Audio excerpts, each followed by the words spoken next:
Hello and a very good afternoon to all our viewers who are joining me in this live interaction on News 9's YouTube and Facebook page. And today we will be speaking about the United Kingdom's first ever COVID-19 human challenge, which is set to be hosted in the near future. Now, the United Kingdom is all set to host the world's first COVID-19 human challenge trials, in which healthy volunteers would deliberately be infected by COVID-19 in order to assess the effectiveness of the experimental vaccines.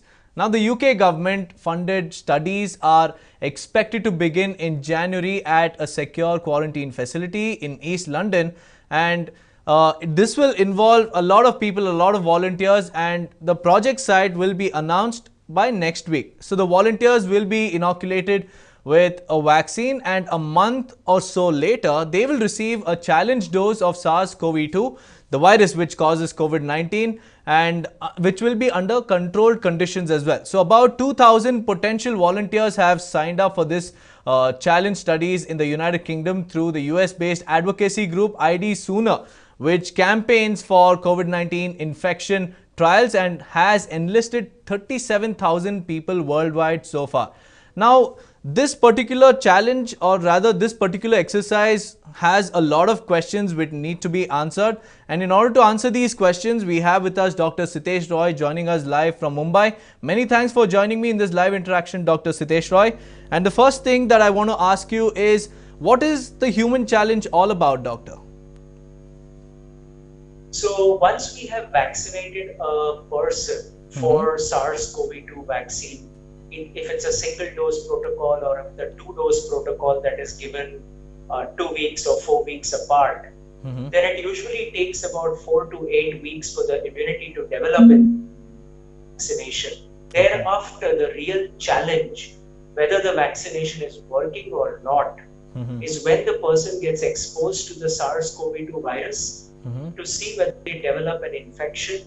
If they don't develop an infection, and if they do get the infection, is it milder than you would expect it to be, and even maybe asymptomatic? So the real, as they say, proof of the pudding is when, for any vaccine, is when the person gets exposed to the offending agent against which they've been vaccinated to see whether the vaccine is working.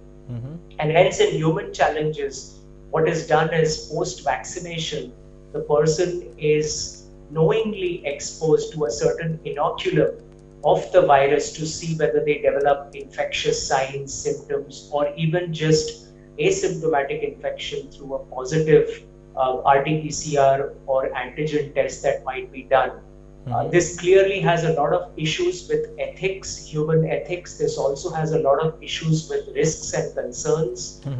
So certainly is a very huge step that's being taken, because this is not something that has been done in the recent times, at least. So doctor, what are the pros and cons of this particular exercise? So the pro of this exercise is, Deepak, where we would normally wait after vaccinating a person, we would let them go out into their normal life. And whenever they were to naturally get exposed to the virus, we would see whether they are developing signs and symptoms of infection.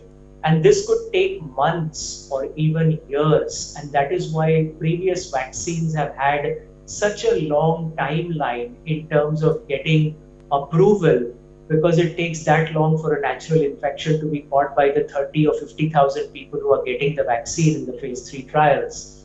Now, by doing this, we are able to expose the people to the infection much earlier, and by doing so, we can test how much the vaccine is working. Now, the cons to this clearly is that we know that SARS-CoV-2 is not like a simple cold or a simple influenza. It is something that potentially carries the risk of fatality. So if we take the average death rate around the world from SARS-CoV-2, it's somewhere between 4.5 to 5%. So anyone signing up for this trial, even if healthy and even if vaccinated, is carrying that risk of being affected by the virus, having a 10 to 15% chance of requiring hospitalization and a 5% chance or a 4% chance of fatality. So this kind of a risk is something that recently has not easily been approved by ethics committees and boards around the world. But in the case of a pandemic that is truly affecting millions of people, not just physically, but also emotionally, mentally, and financially, I can see how an ethics committee might consider approving a human challenge. But clearly, it carries its risks, and also not knowing how much virus is required to create a mild infection versus a severe infection. We do know that it requires about 1 million viral particles for the infection to be transmitted, but that's a guesstimate at this point of time. So how much do you give these volunteers? If you gave them too much, it could cause a severe infection. So there are many risks involved in this process, Deepak, that are unanswered. Also, doctor, now the entire process clearly says that after inoculating a particular person with experimental vaccine, close to 1 month later, they will receive a challenge dose of SARS-CoV-2. So after they receive this particular dose, are they, monitored, or are they let to, carry on with their own lives? No, they would have to be kept in the quarantine facility and monitored for a minimum of 14 days with likely RT-PCR and antibody tests being done every couple of days to see whether they are developing signs and symptoms of the infection, and also if they are developing viral positivity on their nasopharyngeal swabs, as well as antibody testing to figure out after a week or longer if they are developing antibodies to the virus that are higher than what they would have received, they would have developed after the vaccination. So there is a lot of monitoring that will be done. These people will not be allowed to let we go out and live a normal life in public. They would at least have to be in the quarantine facility for 14 days as per protocol, if not longer, depending on the type of protocol that's being followed. Also, doctor, we all know about this particular theory which is now being claimed to be true, which is COVID-19 emerged out of a lab experiment which went wrong. So what if this particular experiment goes wrong and they are declared falsely negative at the end of the exercise? Don't you think this could worsen the situation? Certainly, like if something goes wrong and the virus happens to show up as an infection beyond the quarantine phase that is there, then certainly these people, when they are released from the quarantine at the end of the study, they could potentially become vectors for transmission of the disease. But we have to realize that there are naturally in our community a lot of people who already have the disease. The second major risk that I would be concerned about is because we are seeing that up to 80% people, even with mild SARS-CoV-2 COVID-19 infection, have post-infectious sequelae in their body.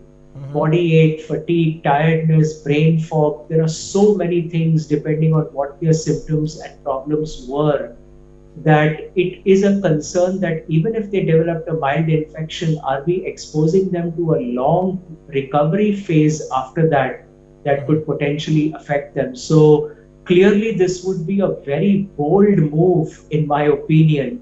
And as I was mentioning briefly to you, trials of this type used to be done in very, very seriously compromised circumstances amongst inmates and other people long time back before ethics committees and all were there.